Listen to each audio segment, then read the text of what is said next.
Assalamualaikum warahmatullahi wabarakatuh.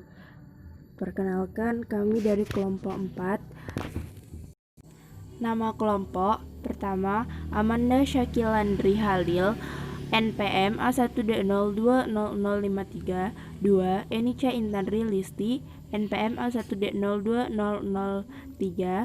3. Fuji Atika Putri, NPM A1D02011.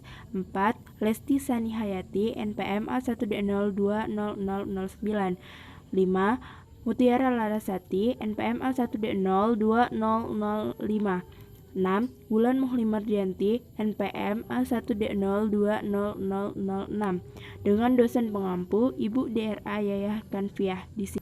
Paragraf merupakan bagian dari suatu karangan. Paragraf sebagai satuan pikiran yang lebih luas daripada kalimat. Paragraf merupakan kumpulan kalimat yang saling berkaitan satu sama lain dan membentuk gagasan yang utuh. Ciri-ciri dari paragraf yang pertama, paragraf harus memiliki satu gagasan pokok atau ide pokok atau gagasan utama yang tertuang dalam kalimat topik. Selain memiliki gagasan utama, paragraf memiliki informasi penjelas atau pengembang itu tertuang dalam kalimat-kalimat di luar kalimat topik, yaitu kalimat penjelas atau pengembang. Secara visual, paragraf ditandai oleh perenggangan jarak atau spasi antar kelompok baris atau penulis yang ditulis menjorok ke dalam. Ciri-ciri paragraf yang baik. 1. Ide pokok, kepaduan. Nah, artinya di dalam paragraf itu harus mencakup semua penjelasan tentang gagasan utama. Selanjutnya yaitu kesatuan, kepaduan. Kepaduan berhubungan dengan keterkaitan yang logis antara kalimat-kalimat yang menginformasikan gagasan dalam paragraf tersebut. Dan selanjutnya yaitu pengembangan. Paragraf berdasarkan isi. Yang pertama, paragraf deskripsi. Paragraf yang digunakan untuk menggambarkan keadaan suatu hal secara terperinci. Yang kedua, yaitu paragraf eksposisi. Paragraf eksposisi ini merupakan paragraf yang digunakan untuk memaparkan atau menguraikan suatu gagasan. Yang ketiga, paragraf persuasi. Paragraf yang digunakan untuk menjelaskan sesuatu agar apa yang dijelaskan itu diikuti oleh orang lain.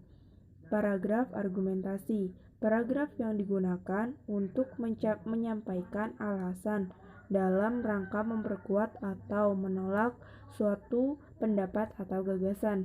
Selanjutnya, paragraf persuasi. Paragraf yang digunakan untuk menceritakan suatu peristiwa secara kronologis. Paragraf berdasarkan letak kalimat utama. Yang pertama, paragraf deduktif. Paragraf deduktif merupakan paragraf yang gagasan utama atau kalimat utama terletak di awal paragraf. Yang kedua, paragraf induktif. Paragraf yang gagasan utamanya atau kalimat utamanya terletak di akhir paragraf. Yang ketiga, paragraf variatif. Paragraf ini yang kalimat utamanya terletak di dua bagian, yaitu di bagian awal dan di bagian akhir kalimat.